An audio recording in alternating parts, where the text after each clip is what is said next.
तो अवैसी साहब, mob lynching आए तो असद साहब, हर मामले में हमारे, और हमारे ही नहीं, चाहे वो ओबीसी का हो, एसटी हो, एससी हो, हर मुद्दे पे अगर संसद में कोई बात करता होगा हमारे और एससी एसटी ओबीसी के मुद्दों पर, तो वो सिर्फ और सिर्फ असद साहब। तो ऐसे वक्त में हम लोगों को भी ये समझना चाहिए कि हमारा हक का वोट भी असद साहब के नाम पर भारत में गिरना चाहिए। और अब तो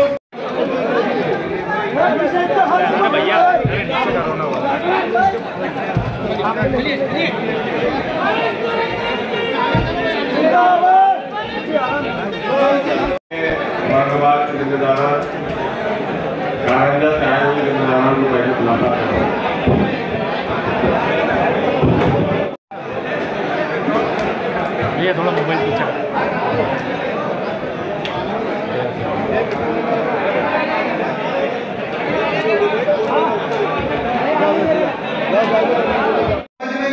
चुनाव को किस ढंग से लेके चल रहे थे, फिर भी अल्लाह का करम है, कौम परस्त लोग और जो ईमानदार लोग हैं, जो कौम को चाहते हैं, आपसे प्यार करते हैं, सब वो लोगों ने सही ढंग से सही वक्त पे साथ दिया।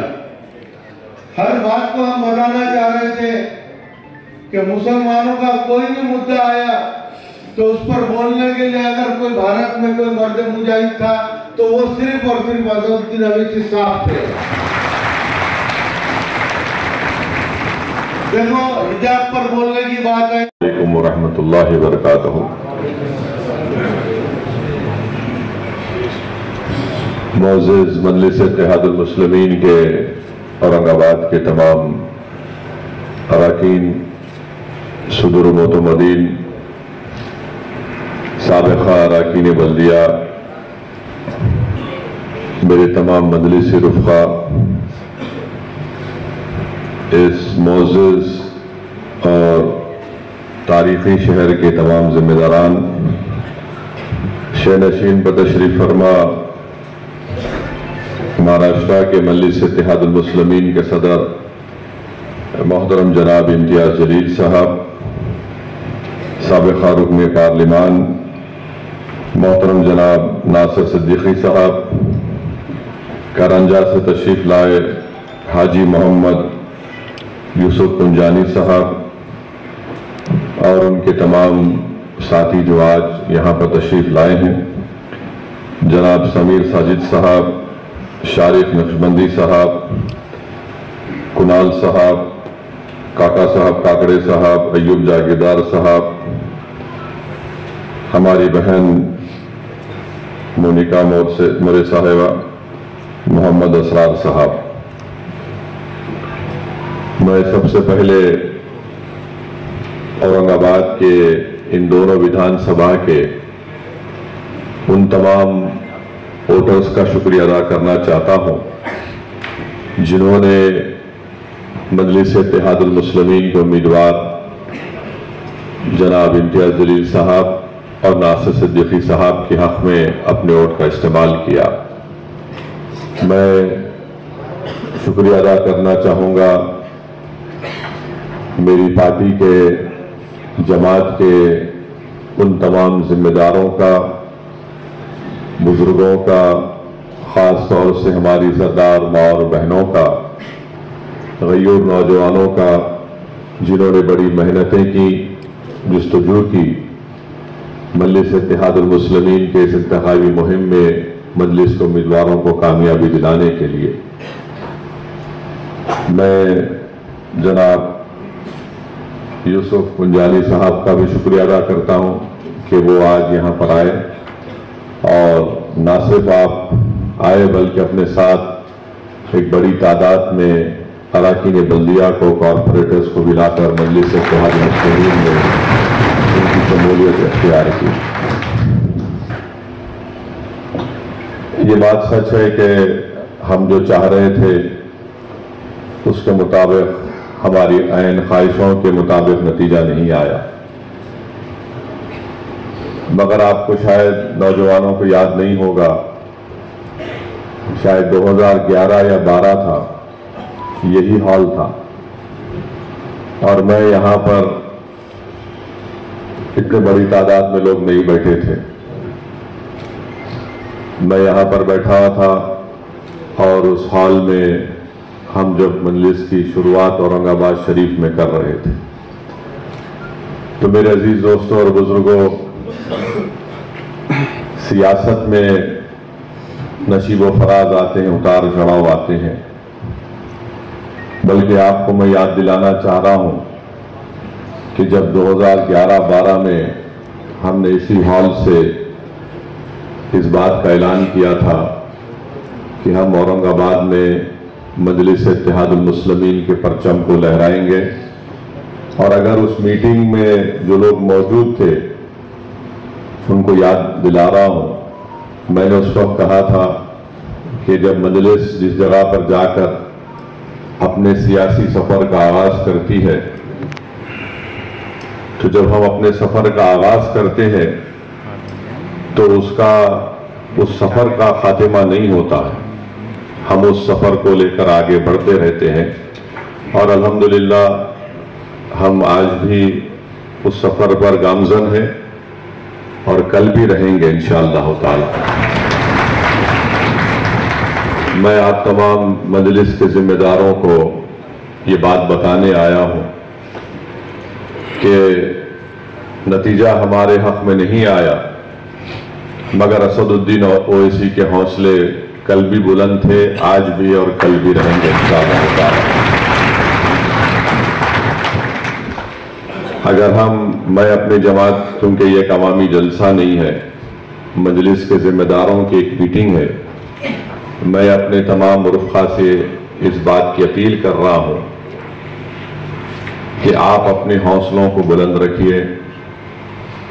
यकीनन बहुत से लोगों को गम है, रंज है, मलाल है, तकलीफ है, और वो इसलिए है कि वो अपनी ज़ात के लिए इस चीज़ को महसूस नहीं कर रहे हैं, बल्कि उनको गम, रंज और मलाल इस बात का है कि हम अपने दो बेहतरीन नुमाइंदों को, जो ना सिर्फ औरंगाबाद सेंट्रल और ईस्ट बल्कि पूरे महाराष्ट्र के गरीब और मजलूम अवाम की एक बेबाक आवाज़ बनकर विधानसभा में उसको उठा सकते थे, हम उनको कामयाब नहीं कर सके। मैं आपके गम को समझता हूं, आपकी तकलीफ को समझता हूं, मगर मेरे अजीज दोस्तों और बुजुर्गों, वही कौम, वही लोग, वही पार्टी कामयाब होगी जो हर हालात में अपने हौसलों को बुलंद रखती है। और नाउम्मीदी कुफर है, जैसा कि शायर मशरिक़ ने कहा था कि ना हो नाउम्मीदी ज़वाले इल्म व इरफा है, उम्मीद मर्द मोमिन है खुदा के राज़दारों में। तो आपको अपने हौसलों को बुलंद रखना है, और इंशाअल्लाह ताला हर दिन हमारे लिए एक नया दिन है, हर दिन का निकलता हुआ सूरज हमारे लिए एक उम्मीद का सूरज है। और मैं आपको बात बता रहा हूं कि जब तक अल्लाह मुझे जिंदा रखेगा, मैं अपने काम से पीछे हटने वाला नहीं हूं। और जितने इलेक्शन, मेरे ख्याल बैरिस्टर असदुद्दीन ओवैसी साहब, स्टेज पर मौजूद हमारे मजलिस इत्तेहादुल मुस्लिमीन के तमाम जिम्मेदारान, कारंजा लाड़ से जिन्हें महज फॉर्म भरने के 2 दिन पहले हमने ये फैसला लिया था कि हम कारंजा से इलेक्शन लड़ेंगे, यूसुफ पुंजानी साहब और उनके साथ आए तकरीबन 20 कॉरपोरेटर्स, मैं उन सभी का खैर मकदम करता हूँ।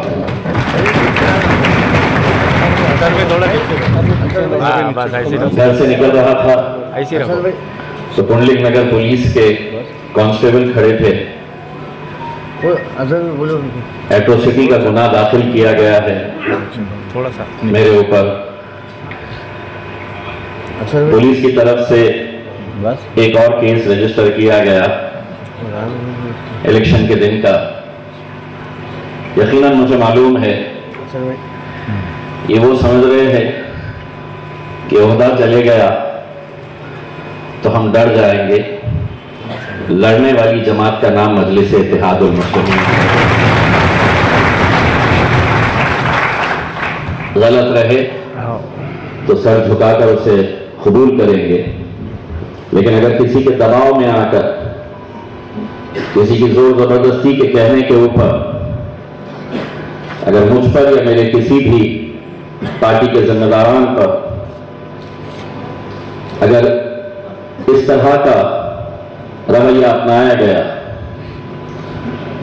तो हम बंद हॉल में भी जलसे लेते हैं और जब रास्ते पे उतरते हैं तो उसमें भी कोई कसर नहीं छोड़ते हैं। इस इलेक्शन में बहुत कुछ देखने को मिला। जैसा यूसुफ भाई ने बताया, ये एक अलग तरह का इलेक्शन था।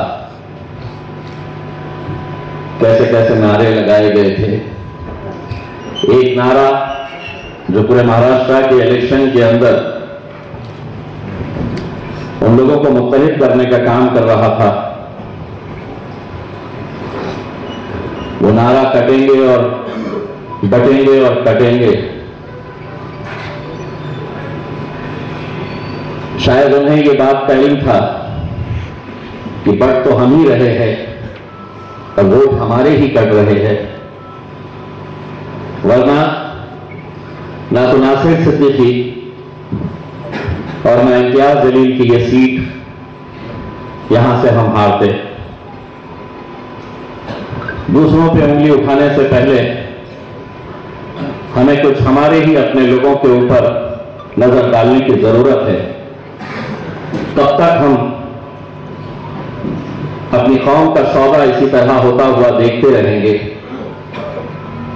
नासिर सिद्दीकी करीब 80,000 वोट ले रहे, इलेक्शन लड़ने का इख्तियार सबको है। नासिर 80 ले रहा, मैं 90 ले रहा हूं, और कोई उम्मीदवार मैदान में उतरकर 90 की जगह 80 ले रहा, 70 ले रहा, 60 ले रहा, 50 ले रहा, तो भी हम समझ सकते हैं ये इलेक्शन लड़ने के लिए खड़ा है। लेकिन 90,000 वोट हम ले रहे और बाकी के 13 उम्मीदवार जो मेरे अपने कौम से ताल्लुक रखते हैं, 13 उम्मीदवारों की अगर गिनती की जाए कितने वोट हासिल किए तो 2700 वोट हासिल किए। हमारे कितने से? तो महज 2100 वोटों से। 60 वोट, 80, 150, 200, इतने वोट। आखिर इनके होर्डिंग्स कौन लगा रहा था? इनके जलसों में 200 खवातीन, इनके रैली में कौन भेजा जा रहा था, किसे भेजा जा रहा था? इनके रिक्शे कैसे दौड़ रहे थे, कौन दौड़ा रहा था? मैं उस वक्त भी चीख चीख कर यह कह रहा था कि यह सारा पैसा भारतीय जनता पार्टी की तरफ से यह तमाम उम्मीदवारों को दिया जा रहा था,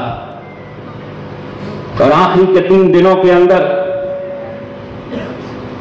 वो उम्मीदवार जो बड़ी बड़ी बातें करते हैं हर दूसरे तीसरे दिन, उनको पैसा इसलिए दिया गया था कि इलेक्शन के दिन दोपहर में 3 बजे के बाद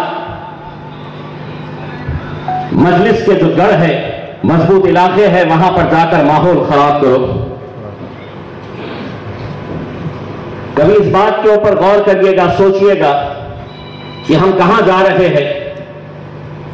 जब जवाहर नगर पुलिस स्टेशन के बिल्कुल सामने भारतीय जनता पार्टी के दफ्तर में, उस दफ्तर के अंदर जब रेड हैंडेड जब हमारी टीम वहां पर पहुंची तो बड़े अफसोस के साथ यह कहना पड़ रहा कि महज 1,500 रुपया हासिल करने के लिए बुर्का पहनी हुई हमारी माएं और बहनें उस दफ्तर के अंदर पाई गई। हमारे ही किसी नौजवान को यह जिम्मेदारी दी गई थी कि जितनी तो मुसलमान औरतों को यहां पर लेकर आएंगे 500 रुपये कमीशन दिया जा रहा था, 1,500 रुपये वोट खरीदने की कीमत दी जा रही थी। इख्तिलाफ आपका मुझसे हो सकता है, इख्तिलाफ नासिर सिद्दीकी साहब के साथ हो सकता है, लेकिन 5 साल जो कौम का इतना बड़ा नुकसान किया गया है, उस दौर के अंदर जहां पर चुनकर आने के फौरन बाद हम लोगों का शुक्रिया अदा करता हूं कि तमाम ने पिछले 1 महीने से जो मेहनतें की और मजलिस के लिए दिन और रात जद्दोजहद करके आज आवाम का भरोसा जीतते हुए एक बहुत बड़ा वोट हमने हासिल किया। यकीनन कामयाबी हासिल नहीं हुई और सबसे ज़्यादा मैं शुक्रिया अदा करूंगा मेरे कायदे मोहतरम का, जिन्होंने औरंगाबाद की सड़कों के ऊपर घूम घूम कर जो माहौल के अंदर एक गर्मी पैदा की, आवाम का भरोसा जीता और ख़ास तौर पे हबीब मिल्लत अकबरुद्दीन अवीसी साहब, जिनको हम चाहते थे कि सिर्फ उन्होंने एक झलक दिखाकर जाए, लेकिन आज उन्होंने मजलिस की ताकत बढ़ाने के लिए न सिर्फ औरंगाबाद शहर आए बल्कि पैदल वो किराड़पुरे से लेकर भुट्टी लाइन तक जो गए थे और पसीने के अंदर पूरा नहा गए थे। तो मैं दिल की गहराइयों से हमारे कायदीन का शुक्रिया अदा करता हूँ। यकीनन अभी शारिक साहब ने कहा कि कुछ कमजोरियां जो है तो हमारी भी रही होंगी, वरना अवाम ने तो मजलिस का भरपूर साथ दिया। मैं अवाम का भी बहुत दिल की गहराइयों से शुक्रिया अदा करता हूँ। रही बात कमजोरियों की, तो यकीनन इसका एहतिसाब जरूर करना होगा, क्योंकि जरूरी नहीं है कि जो हमारे साथ है वो यकीनन जो है तो मजलिस के बहुत वफादार रहे होंगे और जो दूर है वो मजलिस से नफरत करते होंगे, ऐसा बिल्कुल नहीं है। क्योंकि मैंने देखा वो बार बार कुछ लोगों को आजमाने के बाद उनके इलाकों के अंदर से हमको आज वोट नहीं मिल रहे, लेकिन वो मजलिस के अंदर अपने आप को जिम्मेदारों की हैसियत से पेश कर रहे हैं। ऐसे लोगों को जो है तो हमको पहचान कर उनकी जगह दिखाना होगा। मैं खास तौर पे इम्तियाज जलील साहब से ये गुजारिश करूंगा कि कुछ ऐसे कड़े फैसले लिए जाएं जो लोग मजलिस के अंदर रहकर मजलिस की पहचान बताकर कहीं ना कहीं मजलिस को जो है तो कमजोर कर रहे हैं, और इसका सारा हिसाब किताब आपको जरूर दिया जाएगा कि कहां से हमको किसने नुकसान पहुंचाया। मैं यही उम्मीद करूंगा आप लोगों से कि ये पार्टी जो है न मेरे से न किसी और से चलने वाली है। यह अवाम और बैरिस्टर असदुद्दीन अवीसी साहब, सिर्फ ये 2 लोगों की वजह से पार्टी चलती है। तो ऐसा समझ रहा होगा कि ये हमारी, मेरे को अगर नासिर सिद्दीकी ने समझा कि मुझे 77,000 वोट मिले तो ये मेरी गलतफहमी है। मैं ये यकीन के साथ कह रहा हूं कि जो अवाम ने भरोसा जताया है वो बैरिस्टर असदुद्दीन अवीसी साहब की क़ियादत पर और इम्तियाज जलील साहब के बेहतरीन 10 साल की जो नुमाइंदगी यहाँ पर की गई है और अकबरुद्दीन अवीसी साहब, इनकी वजह से हमको ये वोटों से नवाजा गया है। तो मैं इम्तियाज जलील साहब से यही गुजारिश करूंगा आने वाले वक्तों के अंदर, क्योंकि कारपोरेशन के इलेक्शन होने जा रहे हैं, बहुत सारे हमारे पास ऐसे लोग हैं जो दिखकर नहीं आते लेकिन मजलिस का बड़ा ताउन करते हैं। उन तमाम लोगों को लेकर हम एक जो है तो एक अच्छा एक और जो है तो हमारा सेटअप बनाएंगे और तमाम लोगों को और दूसरे लोगों को जोड़ कर जो है तो बहुत सारे लोग जो है तो ये मजलिस से जोड़ना चाहते हैं, जुड़े हुए हैं। क्योंकि 91,000 वोट लेना आज मैं समझता हूं कि ईस्ट के अंदर ये रिकॉर्ड हुआ है। इससे पहले मजलिस को कभी इतना वोट नहीं मिला और उसके अंदर दूसरे समाजों का भी वोट मिला है। तो यकीनन मजलिस का ग्राफ अल्हम्दुलिल्लाह बड़ा है। हमें हार हुई है, लेकिन हम लोग फिर हमारे जो है तो हौसले के साथ फिर खड़े रहेंगे और इंशाअल्लाह लोगों की खिदमत के लिए जिस तरह हम दिन और रात मेहनत करते थे उससे ज्यादा इंशाअल्लाह लोगों की मेहनत करेंगे। और सदर साहब को ये यकीन दिलाते हैं कि हम जमात का परचम थामे थे, थामे हैं, थामे रहेंगे और इंशाअल्लाह इसको मजबूत करेंगे। शुक्रिया खुदा। कहीं पर भी हमारा कैंडिडेट कमजोर नहीं पड़ा, दोनों कैंडिडेट ने पूरी ताकत से आवाम के बीच में इलेक्शन लड़ा, जो कि काबिल तारीफ है। खासतौर पे इम्तियाज जलील साहब के तौर पे मैं खुद पूर्व हल्के में मेहनत कर रहा था, तो इम्तियाज जलील साहब के हल्के के अंदर भी इम्तियाज भाई ने पूरी तरीके से जो है तो काम किया। हर तबके के समाज के लोगों को साथ में लेकर जो है तो इलेक्शन लड़ा, जिसका नतीजा ये निकला कि 20,000 से ज्यादा हिंदू भाइयों के वोट जो है तो इम्तियाज जलील साहब के हक में आए। यकीनन हम लोग इलेक्शन हारे हैं, मगर अल्हम्दुलिल्लाह हम हिम्मत नहीं हारे, ना हिम्मत कभी हारे थे ना कभी हारेंगे। इंशाअल्लाह आने वाले वक्त के अंदर मजलिस इत्तेहादुल मुस्लिमीन को शहर के अंदर और मजबूत करेंगे। जो जो गलतियां खामियां हमसे हुई उनको सुधारेंगे और आवाम के बीच में जुस्तजू करते रहेंगे, मेहनत करते रहेंगे, कोशिशें करते रहेंगे। जैसे कि आप सब जानते हैं कि पिछले 7 साल से लगातार मैं मजलिस इत्तेहादुल मुस्लिमीन में कभी शहर अध्यक्ष के नाते मैंने काम किया, तो कभी जिला अध्यक्ष होने के नाते मैंने काम किया, मगर सदर साहब कभी ओहदों से मोहब्बत नहीं रही, कभी टिकट से मोहब्बत नहीं रही। मोहब्बत अगर किसी बात से है तो वो इस बात से है कि मैं मजलिस इत्तेहादुल मुस्लिमीन का एक अद्दा सिपाही हूँ और ये सिपाही इंशाअल्लाह जमात को मजबूत करने के लिए आने वाले वक्त के अंदर भी मेहनतें करते रहेगा। जैसे कि इलेक्शन के दौरान में और इलेक्शन से पहले कहा गया टिकट नहीं मिला तो दारुस्लाम बंद हो जाता। अरे दीवानों, समीर साजिद बिल्डर ओहदों के और टिकट के लिए नहीं, जमात की दीवानगी के लिए काम करता है और दारुस्सलाम औरंगाबाद मजलिस इत्तेहादुल मुस्लिमीन का गढ़ है और वहां से आवाम के लिए खिदमत हम इंशाअल्लाह अंजाम देते रहेंगे। जज़ाकल्लाह, शुक्रिया बहुत बहुत।